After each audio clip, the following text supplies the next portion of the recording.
नमस्कार। इस चैनल में आने के लिए आप सभी को फिर से आभार। तो आज हमारा टॉपिक है वाईफाई। वाईफाई एक काफी कॉमन टॉपिक है, आप सब अभी यूज कर रहे होंगे इस वीडियो को देखने के लिए भी कई लोग वाईफाई को, लेकिन कई लोग वाईफाई का फुल फॉर्म भी नहीं जानते होंगे। तो वाईफाई का फुल फॉर्म पहले हम जान लेते हैं। Wifi stands for wireless Fidelity, means it is a type of connection. जैसे हम लैन कनेक्ट करते हैं हमारे कंप्यूटर में, तो वैसे ही विदाउट केबल्स, मतलब विदाउट केबल्स हम नेट के साथ कैसे कनेक्ट करते हैं, उस टेक्नोलॉजी को हम कहते हैं वाईफाई, राइट। नाउ वाईफाई जैसे हमारा इथरनेट है, हमने पढ़ा था कि लैन का जो कनेक्शन होता है केबल, उसमें जो प्रोटोकॉल यूज होता है वो है इथरनेट, राइट। इंटरनेट नहीं, इथरनेट, इसके बारे में आपको बताया था मैंने। लेकिन वाईफाई में हम इथरनेट यूज नहीं करते। Ethernet is a protocol. What is a protocol? Protocol is a set of rules which is used by computers to communicate with one and another। तो वाईफाई कौन सा प्रोटोकॉल यूज करता है communicate करने के लिए? IEEE 802.11, ये प्रोटोकॉल का नाम है, एक प्रोटोकॉल है, ठीक है। So IEEE 802.11 is the protocol used to transmit data over wifi. मतलब आप जैसे इस वीडियो को देख रहे हो, ठीक है, आप अगर आपने वाईफाई से कनेक्ट करके आप इस वीडियो को देख रहे हो, तो आपका वीडियो का जो भी बिट्स एंड बाइट्स है वो IEEE 802.11 के प्रोटोकॉल के तहत उसी को फॉलो करते हुए ट्रांसमिट किया जाता है, ठीक है। वाईफाई से कोई भी चीज कनेक्टेड हो, कोई भी चीज, आपका स्मार्ट वॉच हो, आपका कार का जीपीएस हो, हर एक चीज IEEE 802 प्रोटोकॉल, जैसे इथरनेट एक प्रोटोकॉल है लैन का, वैसे ही 802.11 एक वाईफाई का स्टैंडर्ड प्रोटोकॉल है। And what is a protocol? मैं 1 सेकंड रिपीट करता हूँ। Protocol is a set of rules which a computer has to follow in order to communicate with each other, ठीक है। अगर प्रोटोकॉल आप फॉलो नहीं करोगे तो आप वाईफाई चला नहीं पाओगे, आप कम्युनिकेट नहीं कर पाओगे, सामने वाले आपके बात को समझ नहीं पाएंगे, ठीक है। अब वाईफाई हैज डिफरेंट चैनल्स। अब हम एक नया कॉन्सेप्ट पढ़ेंगे, फ्रीक्वेंसी बैंड। आपने देखा होगा जो रेडियो एफएम, उसका एक फ्रीक्वेंसी होता है 88 मेगाहर्ट्ज टू 108 GHz। आपने देखा होगा रेडियो से, हम बहुत पहले जब मैं छोटा था तब मैं रेडियो देखता था फोन में, तो 88 GHz, फिर 91, 92, 93.5 FM रेडियो आपने सुना होगा, कार में भी आपने देखा होगा। तो वो क्या है? वो एक फ्रीक्वेंसी बैंड है, मतलब उस फ्रीक्वेंसी बैंड में उस पर्टिकुलर रेडियो स्टेशन का रेडियो चालू है। अगर आप फ्रीक्वेंसी चेंज करोगे तो आप दूसरे रेडियो स्टेशन में स्विच करते हो, ठीक है। तो उसको हम कहते हैं frequency band, which is a allocated space. जैसे हमारा 4G है, उसका भी एक फ्रीक्वेंसी बैंड है, तो उसी बैंड के अंदर 4G ऑपरेट करता है। अभी जो 5G आने वाला है उसके लिए एक अलग फ्रीक्वेंसी बैंड है, तो उस फ्रीक्वेंसी बैंड के अंदर ही 5G प्रोसेस करेगा, मतलब या फिर 5G हम यूज कर पाएंगे। तो जैसे रेडियो वेव्स है, तो रेडियो वेव्स को हम अलग अलग बैंड्स देते हैं, फ्रीक्वेंसी बैंड। तो वाईफाई में बैंड्स को भी डाइसेक्ट करके हम बनाते हैं चैनल, ठीक है।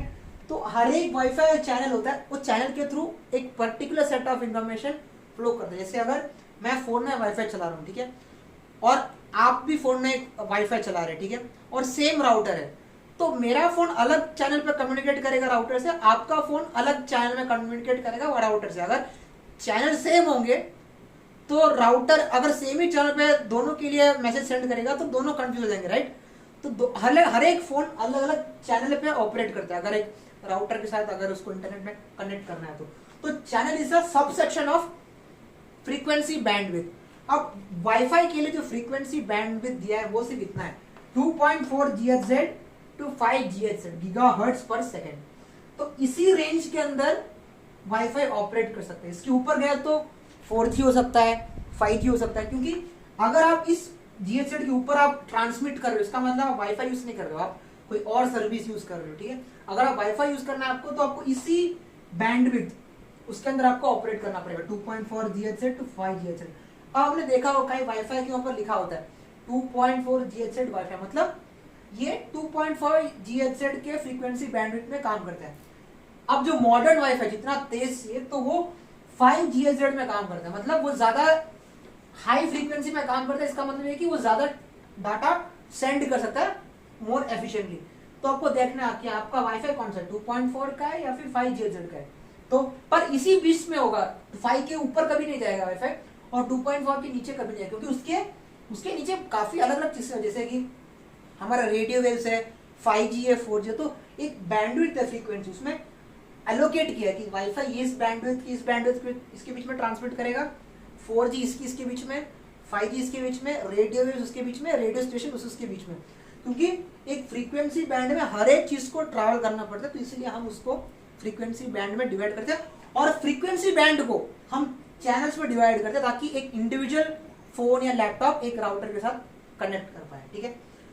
अब सोचो, मैंने बोला कि wifi is a form of wireless network, लेकिन कहीं ना कहीं तो वायर से नेट आना पड़ेगा, तब जाके वो ट्रांसमिट कर पाएगा ना, क्योंकि वाईफाई का जो रेंज है वो बहुत छोटा होता है, मतलब एक घर जितना या फिर एक बिल्डिंग जितना या फिर मैक्सिमम एक लोकेलिटी जितना ही हो सकता है वाईफाई का रेंज। लेकिन उसके लिए कहीं ना कहीं से तो वायरलेस इंटरनेट आना चाहिए, सॉरी वायर्ड इंटरनेट आना चाहिए, तब जाके वो ट्रांसमिट कर पाएगा ना। तो उसको हम कहते हैं wireless access point. So wireless access point is a device which acts as a bridge between wired and wireless connection. अब हमारा जो राउटर है, ठीक है, राउटर तक नेट कहाँ कैसे पहुंचता है? लैन केबल के थ्रू, राइट। अब राउटर के बाद हमारे फोन में कैसे नेट पहुंचता है? वाईफाई के थ्रू, राइट। तो वाईफाई क्या हुआ, सॉरी, तो राउटर क्या हुआ हमारा? वो एक वायरलेस एक्सेस पॉइंट है, because it is a bridge between wireless and wired connection. मतलब वायर्ड कनेक्शन आ रहा है लैन के थ्रू, कहां से? ऑप्टिकल फाइबर से राउटर तक आ गया।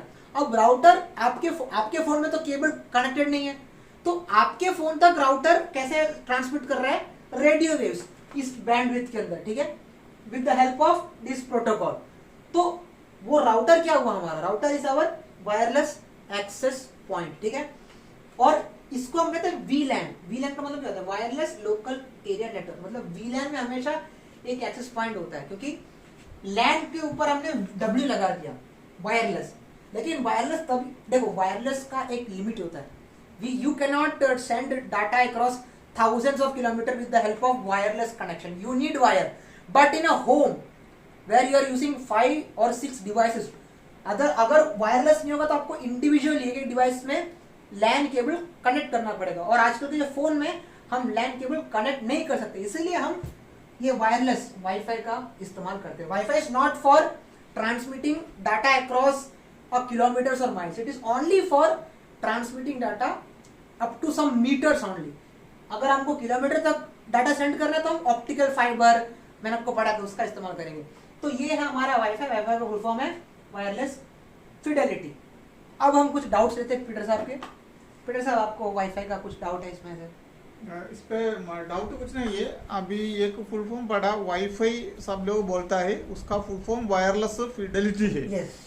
फिर इसके अलावा ये रास्ता अलग ही है। वो वाईफाई रेडियो के लिए एक ही रास्ता है, रेडियो वेव अलग ही है, बैंडविड्थ अलग ही है हर चीज के लिए। 5G के लिए अलग बैंडविड्थ है, 4G के लिए अलग है, वाईफाई के लिए अलग है, रेडियो के लिए अलग है, रेडियो स्टेशन के लिए अलग अलग है। एक स्पेक्ट्रम है पूरा। स्पेक्ट्रम के अंदर हर एक चीज आता है। आपने सुना होगा 2G स्पेक्ट्रम का ऑप्शन चल रहा है, 3G स्पेक्ट्रम का ऑप्शन चल रहा है। तो ये स्पेक्ट्रम, इसी बैंडविड्थ का हम ऑप्शन करते हैं। 5G अब आएगा तो इसी बैंडविड्थ का गवर्नमेंट से हम परमिशन लेते हैं कि इस बैंडविड्थ पे हम एक सर्विस चला पाएंगे, इसीलिए इसको बैंडविड्थ कहते हैं, spectrum. Okay, Albert. So the concept is clear. Thank you, Albert. तो उम्मीद करता हूँ कि आपको वाईफाई के बारे में काफी कुछ समझ में आएगा। तो अगली बार आप जब वाईफाई चलाओगे तो आप ये सब चीजों आप याद कर पाओगे, आप समझ पाओगे। तो अब ऐसे ही कुछ इंटरेस्टिंग टॉपिक के साथ अब हम अगले वीडियो में मिलते हैं। तब तक के लिए बाय।